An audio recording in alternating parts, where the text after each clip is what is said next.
What are the problems of applying peaceful solutions to international conflicts? Peaceful resolution of conflicts? Diplomatic activities such as conversations, friendship efforts, mediation, research, reconciliation, and good services are carried out as diplomatic means to resolve international conflicts.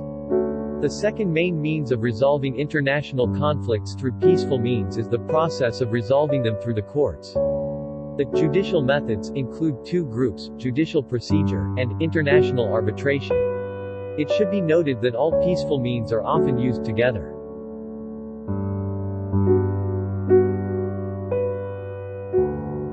The principle of peaceful resolution of international conflicts is one of the most important issues in the world, including the United Nations.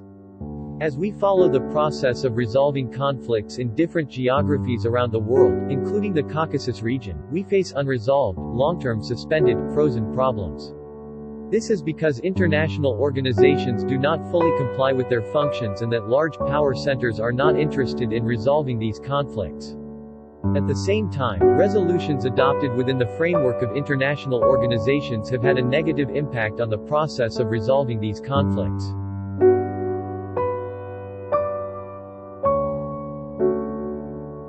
In the field of international law, as well as among nations, the lack of a specific definition of terrorism that is universally accepted is the biggest obstacle to combating terrorism. Terrorism is a violation of public safety, creating panic among the population, or causing casualties, damage to their health, property abuse or other public threats, as well as threatening to commit such actions for that purpose.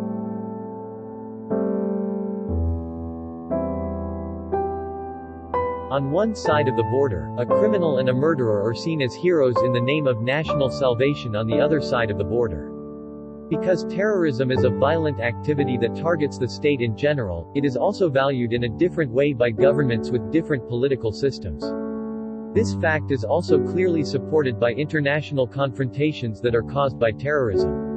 According to Western governments, international terrorism is a violent activity that involves the use of non-military violence against foreigners or the use of non-military violence that harms the interests of one state and forces a state or an international organization to behave in a certain way.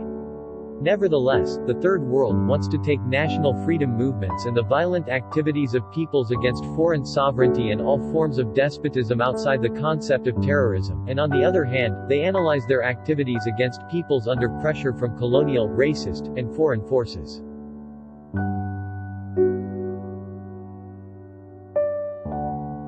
The fact that there are more than one type of terrorism, that because of differences in moral and political attitudes, has also hindered the adoption of a common definition of this concept that has been objective and universally accepted to this day. We also see conflicting opinions among scientists on the need for a universal definition of terrorism. Vardlav, one of the scientists who emphasized the need for a definition that matches terrorism first and foremost, believes that the most important problem in controlling terrorism is the lack of definition of this concept. According to S. Basharil, another expert who defends a similar theory, it is possible to succeed in the fight against terrorism by governments praising terrorism by acting in common.